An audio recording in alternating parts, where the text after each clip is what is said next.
Les adolescents passent 3 à 7 heures par jour en ligne. Les parents postent de plus en plus de photos de leurs bambins sur les réseaux, depuis bien souvent leur tout premier jour de vie. Bien que les prédateurs sexuels existaient bien avant l'apparition d'Internet, Internet leur offre en fait un tout nouveau terrain de chasse. Tant et si bien que la moitié des contenus qu'ils collectionnent leur sont fournis par les parents eux-mêmes, et que l'âge moyen des enfants en vidéo ou en photo sur ces plateformes ne cesse de baisser et atteint les 8 mois.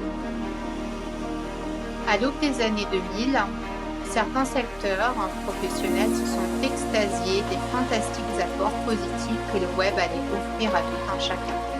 Ils ne percevaient pas une autre face bien plus sombre.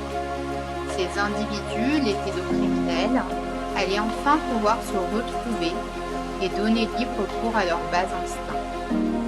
L'instantanéité, la facilité du contact, la possibilité de rester anonyme ou de se faire passer pour un ou une autre, les nombreux moyens qui ne cessent de proliférer. Internet est LE moyen pour les pédocriminels d'assouvir leurs pulsions et de faire en sorte que leurs fantasmes deviennent une réalité d'un simple clic.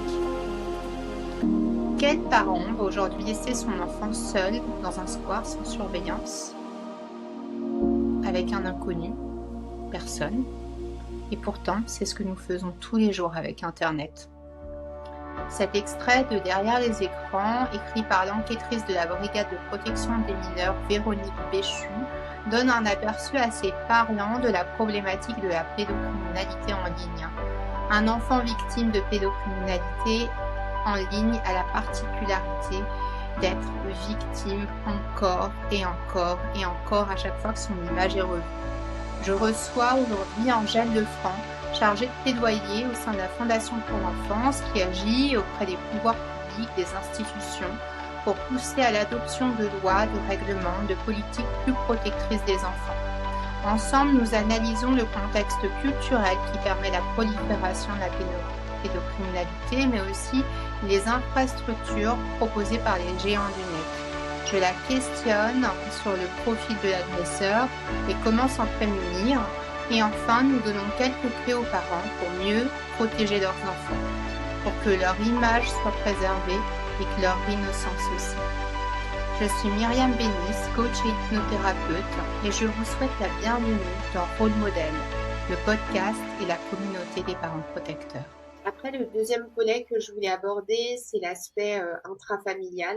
Qu'est-ce qu'on peut dire du profil des victimes, du profil des agresseurs, et finalement, quel est le terreau familial qui fait que certains enfants se retrouvent exposés comme ça, voire, comme on l'a dit, agressés sexuellement ou qui se retrouvent dans des situations de suicide.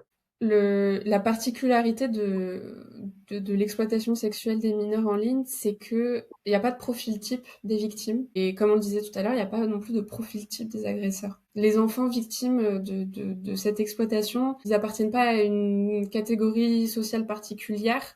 Parce qu'encore une fois, en fait, c'est la continuité aussi des violences sexuelles et des violences faites aux enfants. Et on sait que les violences faites aux enfants, c'est systémique.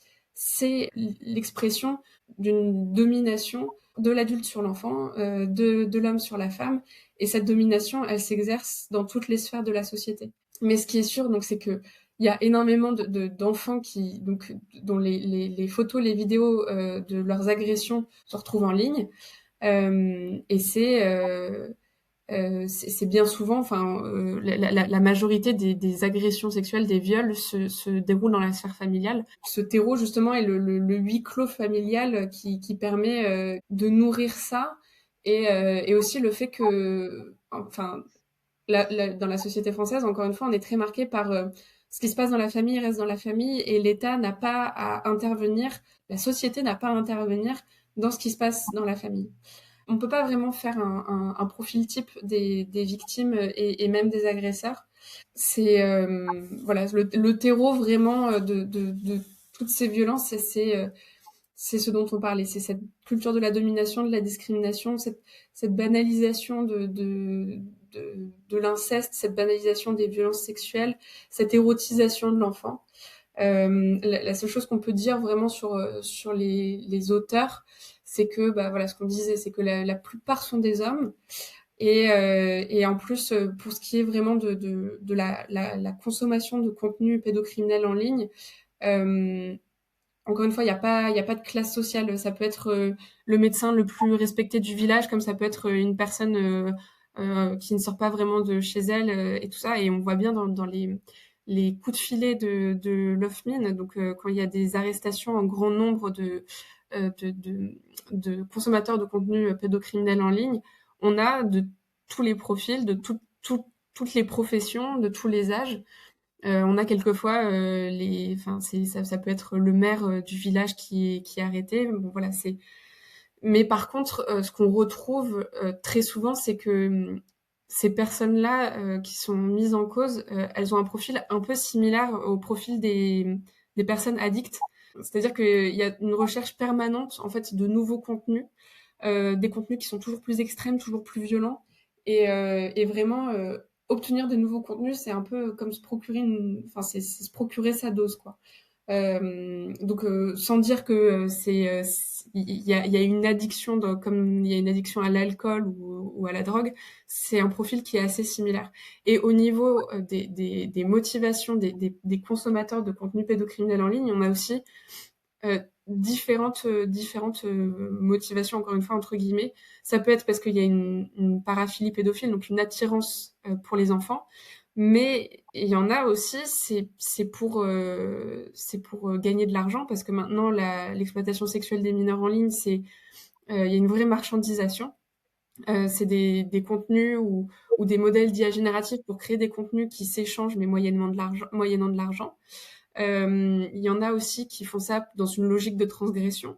Il y en a qui font ça parce qu'ils cherchent à appartenir à un groupe, et c'est une autre caractéristique de la pédocriminalité en ligne, c'est que c'est des communautés, des vraies communautés qui se créent sur les réseaux sociaux, sur des forums, et qui s'échangent des contenus et qui discutent, etc. Et en fait, nous, sur la recherche qu'on a menée sur l'utilisation de l'IA générative, on a échangé avec un policier britannique qui travaille sous couverture sur Internet pour justement observer les pratiques des pédocriminels. Et en fait, il disait, mais c'est des forums qui, si on passe outre la raison pour laquelle ils existent, c'est des forums qui sont extrêmement accueillants. Et on discute et on se partage et on se dit ah bah qu'est-ce que t'as, enfin vraiment et du coup il y en a vraiment qui aussi qui rejoignent ces forums parce qu'ils ont ce besoin de ressentir, d'appartenir à un groupe, et c'est ça aussi qui participe à la banalisation des violences sexuelles, c'est que on laisse ces groupes se former et s'auto-alimenter comme ça, avec des discours extrêmement violents, avec des partages d'images extrêmement violentes, comme on discute du dernier livre de, je sais pas, de Ken Follett ou quelque chose comme ça. C'est ça aussi qui participe énormément à cette banalisation des violences sexuelles faites aux enfants. Mais c'est ça, c'est que s'il n'y a pas de profil sociologique, il y a peut-être un profil psychologique. C'est que il y a énormément de choses à mettre en œuvre déjà au niveau de la sphère familiale dont on vient de parler, mais on a un vrai besoin de changement de paradigme dans la société vis-à-vis de l'enfant, et on a besoin vraiment de mettre en œuvre, de mettre en place dans cette société une culture de la protection de l'enfant, une culture du respect de l'enfant.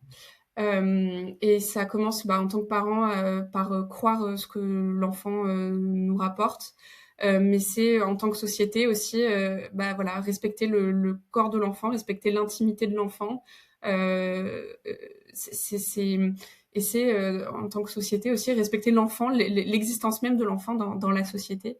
En tout cas, c'est une culture qu'on pourra mettre en œuvre que si on est tous ensemble, tous engagés là-dedans, que ce soit les pouvoirs publics, les entreprises, les individus, les organisations, et voilà. En tout cas, je vous remercie beaucoup pour cet échange hyper riche. J'espère que ça éclairera beaucoup de parents qui pourront soit prévenir ces situations, soit accompagner dans la réparation de leurs enfants et puis tous les citoyens d'agir pour une meilleure protection de l'enfance. Et Merci ben, beaucoup. merci à vous de m'avoir donné la parole et puis j'espère en effet aussi que ça aura, permis d'aider des parents, des grands-parents, des oncles, des tantes, des nounous, et n'hésitez pas à vous référer aussi, aux associations, si vous avez le moindre problème. Et dans la description, je mettrai effectivement les ressources que vous développez au sein de la Fondation de l'enfance. Merci Merci beaucoup. beaucoup. Je suis Myriam Bénis, coach parental et hypnothérapeute. J'aide les parents protecteurs à apaiser les émotions de leurs enfants après une séparation difficile. J'espère que cet épisode vous a plu, éclairé, inspiré à être une meilleure rôle modèle. Si vous souhaitez poursuivre votre engagement, vous pouvez rejoindre la communauté des parents protecteurs. Le lien est en description de l'épisode avec l'ensemble des références citées. Pour soutenir le podcast, n'hésitez pas à mettre un j'aime et à vous abonner. Et si vous souhaitez en savoir plus sur la façon d'être une meilleure rôle modèle, activez la cloche pour être tenu au courant de la sortie du prochain épisode. D'ici là, je vous souhaite une heureuse et merveilleuse semaine.